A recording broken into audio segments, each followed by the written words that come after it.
Imagine being lost on a mountain whose very name evokes evil. A place where experienced climbers vanish without a trace and the rocks whisper macabre secrets. Welcome to Mount Diablo in California, where reality surpasses any nightmare you can imagine. In today's episode, we will delve into the depths of a mystery that has haunted trail lovers for nearly 4 decades. A story that began in the summer of 1985, when James Wheeler, a renowned mountaineer, led an expedition that would forever change the fate of 3 lives, and many others that would follow. But before we embark on this terrifying journey, let me introduce myself. I'm Raven Shadowmere, and you're tuned into the Midnight Mysteries channel, where shadows come alive and the darkest secrets come to light. If you're brave enough to face the unknown, don't forget to hit that like button, subscribe to the channel, and activate the notification bell. After all, you won't want to miss a single detail of this story, or the ones that are yet to come. Oh, and a warning. If you think you've heard all the horror stories about trails, prepare yourself. What we're about to uncover will make you think twice before venturing into nature alone. Were the disappearances on Mount Diablo merely tragic accidents? Or is there something more sinister lurking among the trees? As we follow the footsteps of Emma Taylor, a retired detective obsessed with finding answers, we will discover that some questions are better left unanswered, and that sometimes the search for truth can lead us to places from which there is no return. So, are you ready to uncover the bloody secret of Mount Diablo? I guarantee that the conclusion of this story will leave you breathless, if you manage to make it that far.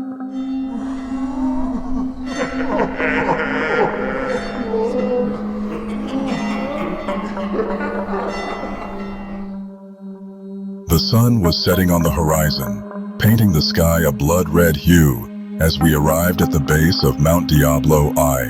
Emma Taylor, a former detective from San Francisco, couldn't take my eyes off that imposing mountain that seemed to challenge nature itself. I was there for a reason, to unravel the mystery that had haunted this place for almost 40 years.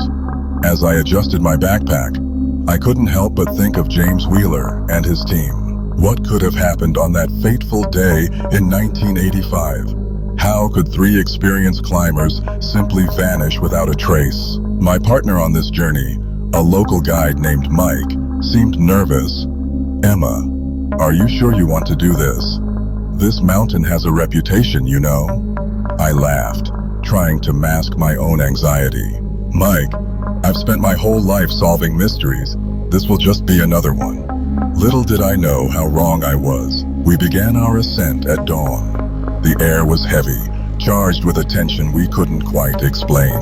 As we made our way up, the vegetation grew denser, and the sounds of nature seemed different, unsettling. It was on the 3rd day of hiking that things began to get strange. We stumbled upon an ancient campfire, the ashes still preserved as if time had stood still.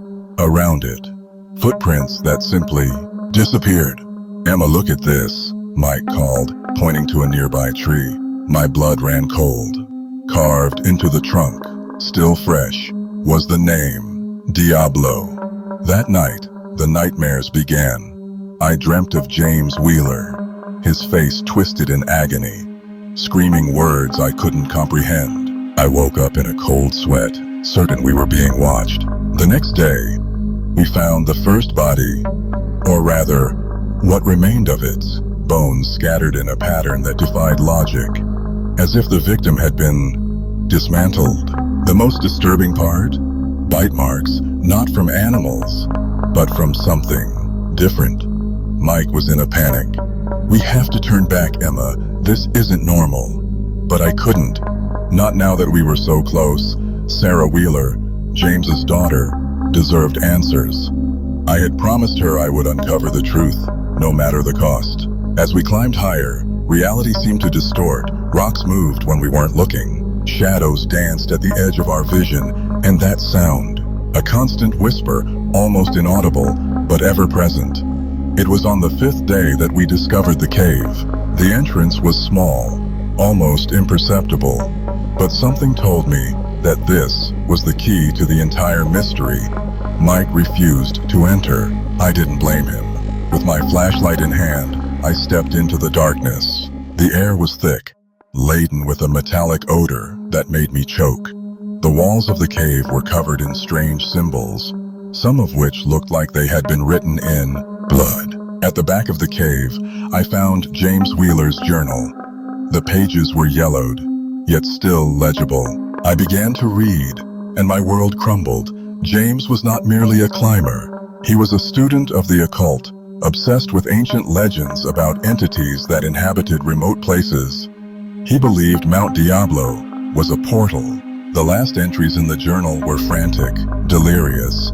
James spoke of voices in the darkness, of creatures that fed on fear and the flesh of the living. He believed he had found something beyond human comprehension, something that was consuming him from within. The last page contained only one sentence: "I have become part of it." And it part of me. As I absorbed those terrifying words, I heard a sound behind me. I turned slowly, my heart in my throat. There, in the shadows, I saw eyes, dozens of them. And then, a smile that stretched beyond what was humanly possible. I ran. I ran like I had never run before. The sound of footsteps, not footsteps, but something dragging behind, followed me. I stumbled out of the cave, screaming for Mike, but Mike was gone. In the place where I had left him, I found only his backpack, and one more inscription on the rock: Diablo. I descended the mountain in a frenzy of terror and adrenaline. Every shadow, every sound seemed filled with a malignant presence. When I finally reached the base, I was exhausted, injured, and forever changed. Authorities didn't believe my story. They spoke of post-traumatic stress, of hallucinations caused by altitude. But I know what I saw. I know what I felt. Sarah Wheeler cried when I handed her her father's journal. "Did he find what he was looking for?" she asked, between sobs. I hesitated, remembering those eyes in the darkness, that inhuman smile. "Yes," I finally replied. "He found it." Today, years after that fateful expedition, I still wake up in the middle of the night, drenched in sweat, because I know that whatever is on Mount Diablo is still there, waiting, lurking. And sometimes, on the darkest nights, I could swear I hear a whisper coming from the shadows, calling my name. But the story doesn't end there. Mount Diablo had not finished with me, nor I with it.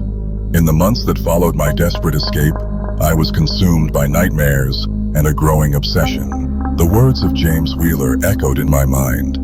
I became part of it, and it, part of me. I began to frantically research, searching for any information about Mount Diablo and its legends. It was then that I discovered a disturbing pattern. Every 7 years, without fail, a series of disappearances occurred in the region, and the next cycle was about to begin. Against all good sense, I knew I had to go back. I couldn't allow more lives to be lost to that malignant entity that inhabited the mountain. When Sarah Wheeler learned of my decision, she insisted on accompanying me. "It's my father's memory," she said, with a determination that reminded me of James. This time, we prepared better. State-of-the-art equipment, provisions for weeks, and even a radio to keep in contact with base camp. But nothing could prepare us for what we would find. Our ascent began under a sky heavy with dark clouds. The air was electrified, as if a storm were about to break. But it was not a natural storm that awaited us. On the third day, we found the first signs that something was wrong. Strange footprints in the mud, too large to be human or from any known animal. And that smell, a putrid odor that seemed to emanate from the very earth. Sarah was nervous, but determined. "My father knew something," she murmured, as we examined the tracks. "Something he took to the grave, or wherever he went." On the fifth night, the mountain revealed its true face. We were camping near a gorge when we heard it. A scream. No, a howl that seemed to come from the depths of the earth. It was a sound that no human throat or animal could produce. We jumped out of our tents in time to see it. On the other side of the gorge, a figure moved. It was tall, very tall, with long, disproportionate limbs, its skin. No, it wasn't skin. It was as if darkness had taken form. "Father?" Sarah whispered, her eyes wide with terror and recognition. The creature turned to face us. Its eyes glowed with an unnatural light, and its smile, that same smile I had seen in the cave years ago. Too many sharp teeth glistening in the dark. Then it spoke, a voice that was many voices at once.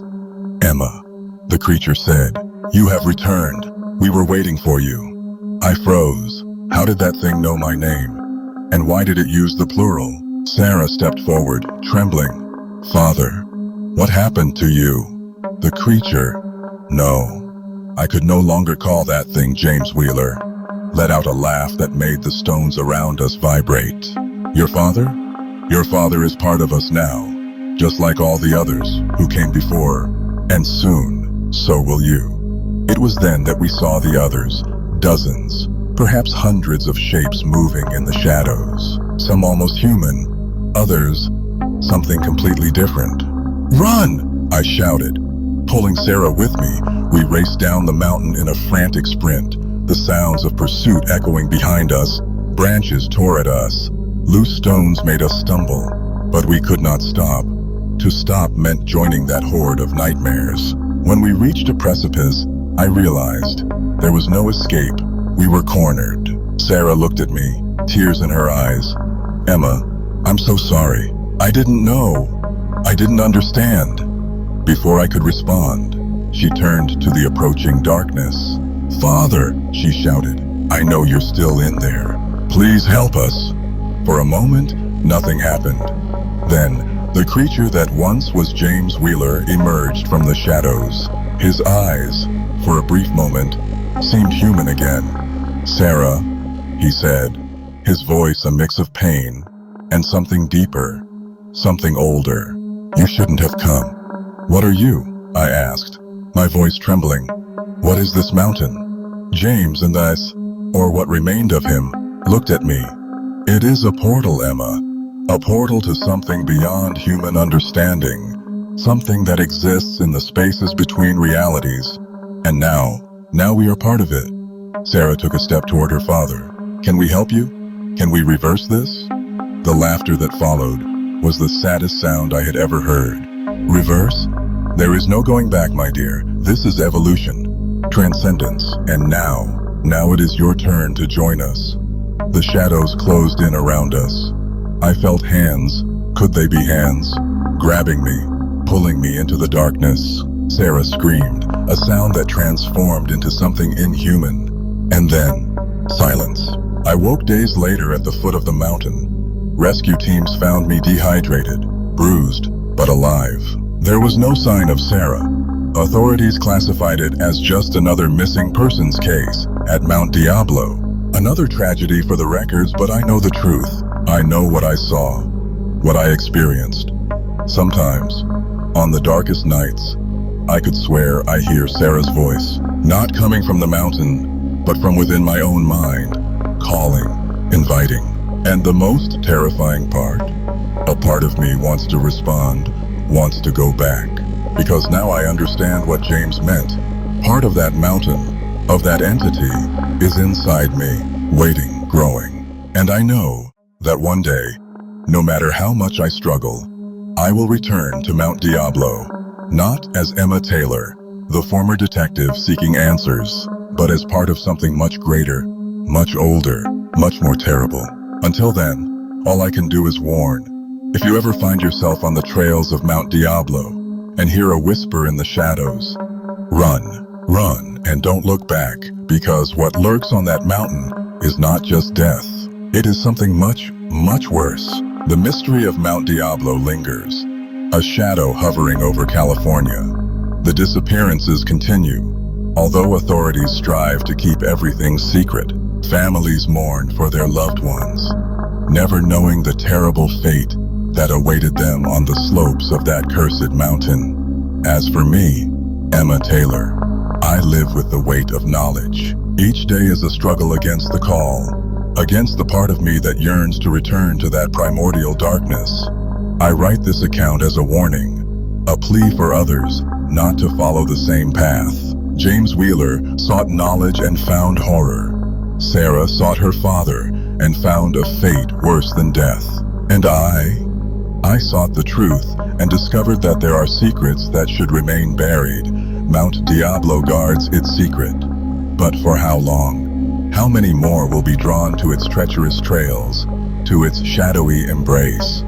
I can only hope that my story serves as a warning, that those who read these words think twice before challenging the unknown. Because sometimes, the answers we seek are exactly the ones that will destroy us.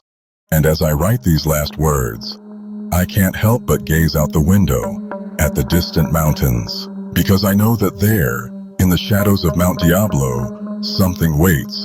And one day, I know I will answer the call. Well, dear viewers of Midnight Mysteries, this has been the chilling tale of Mount Diablo and the dark secrets it guards. A narrative that makes us question the boundaries between the known and the unknown, between reality and nightmare. But before we wrap up, allow me a moment of reflection. Isn't it curious how we, as human beings, are drawn to mystery? How we are always willing to challenge the unknown, even when all signs scream for us to retreat. Perhaps it is this very curiosity that makes us so vulnerable to forces beyond our understanding. Or maybe it is precisely what makes us human. And now, a question for you. If you were in Emma Taylor's shoes, would you have the courage to return to Mount Diablo? Or the wisdom to stay away? Share your thoughts in the comments.